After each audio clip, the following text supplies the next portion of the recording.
వైజయంతిధర గోవింద వెంకటనాథ గోవింద గోవింద హరి గోవింద గోకుల నందన గోవింద శ్రీనివాస గోవింద శ్రీ వెంకటేశ గోవింద శ్రీనివాస గోవింద శ్రీ వెంకటేశ గోవింద బిల్వపత్రార్చిత గోవింద భిక్షుక సంస్కృత గోవింద हिरण्मयेन सविता रथेन देवो याति भुवना विपश्यन् रथेन रक्षोः मित्रागुम् अपबाधमानः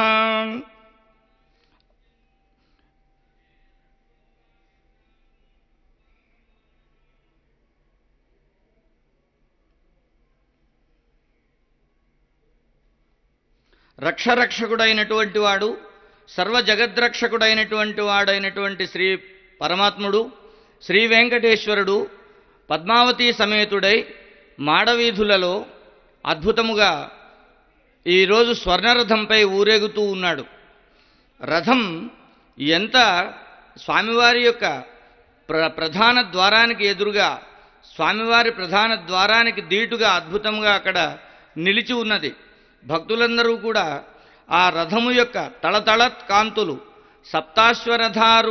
రథారూఢుడై తూర్పు దిక్కు నుండి విచ్చేస్తున్నటువంటి భాస్కరుని యొక్క కిరణాల కాంతిలో అద్భుతంగా ప్రతిఫలిస్తూ ఉన్నటువంటి 1000 కాంతులు విరాజిల్లుతూ ఉన్నటువంటి పరమాత్ముని యొక్క దివ్యమైనటువంటి స్వర్ణ రథం స్వామివారి యొక్క ప్రధాన ద్వారం ముందుకి సాగుతూ ఉంది.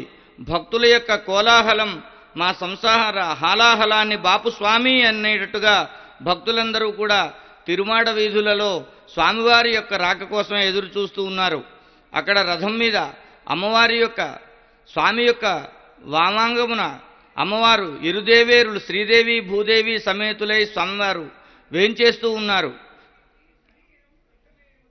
స్వామివారికి రథం ఏర్పాటు చేసేటప్పుడు కొన్ని ప్రమాణాలు చెప్తుంది శ్రీప్రశ్న సంహిత అనేటువంటిది.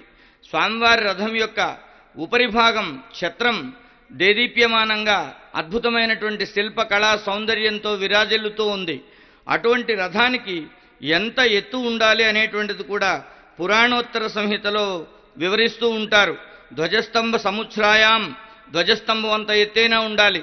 ఇప్పుడు చూడండి, స్వామివారి యొక్క గోపురం అంత ఎత్తుగా రథం కనబడుతూ ఉంది.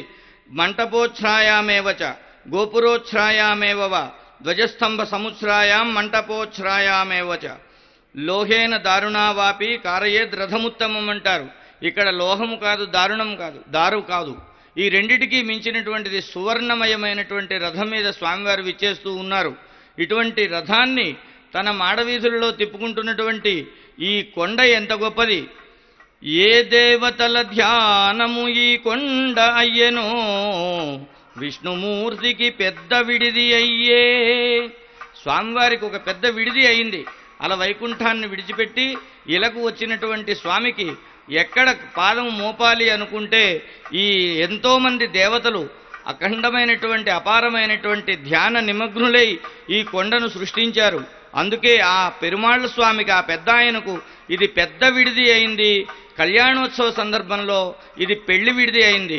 పెద్దలందరూ కూడా స్వామివారికి హారతులు సమర్పిస్తూ ఉన్నారు.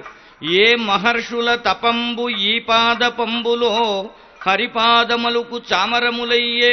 స్వామివారికి షోడశోపచారములలో వింజామరలు వీచాలి అంటే ప్రకృతే వీచుకుంటూ ఉంటుంది. ఎందుకంటే మహర్షులందరూ తపస్సు చేసి ఈ తిరుమల కొండల మీద వృక్షాలుగా అవతరించారట కవి యొక్క భావన. అటువంటి అద్భుతమైనటువంటి వృక్షములన్నీ కూడా మాడవీధులలో తిరుగుతున్నటువంటి స్వామివారికి వింజామరలు వీచుతూ స్వాగతం పలుకుతూ ఉన్నాయి. గోపురం అంత ఎత్తు ఉన్నటువంటి ఈ రథాన్ని చూసి గోపురమే ఒక్కసారి స్వామివారిని నిట్ట నిలువుగా ఉన్నటువంటి గోపురం ఈ కట్ట ఎదురుగా వచ్చినటువంటి స్వామివారిని దర్శించడం కోసం అద్భుతమైనటువంటి ప్రయత్నం చేస్తుందా అన్నట్టుగా మన యొక్క దృశ్యం కనబడుతూ ఉంది. స్వామివారి యొక్క రథం ఇప్పుడు దక్షిణాభిముఖంగా హాథీరాం బాబాజీ ఆశ్రమానికి సమీపంలోకి చేరుకుంటోంది.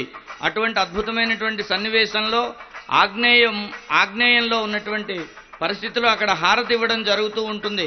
స్వామివారి యొక్క ధ్వజం ఉంది, భగవద్ధ్వజం, కాషాయ ధ్వజం. హిందూ ధార్మిక సంప్రదాయాన్ని ఉవ్వెత్తున వియన్ మండలానికి ఎగరేస్తున్నటువంటి అద్భుతమైనటువంటి ధ్వజం కనిపిస్తూ ఉంది. అక్కడ వింజామరలు వీస్తూ ఉన్నారు. ఇప్పుడే మనం చెప్పుకుంటున్నాం. అర్చక స్వాముల వారు స్వామివారికి అద్భుతమైనటువంటి సేవలు అందిస్తూ ఉన్నారు.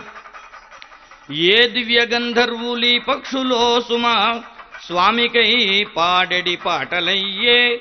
ఇప్పుడే ఇతర పూర్వం చూశాం.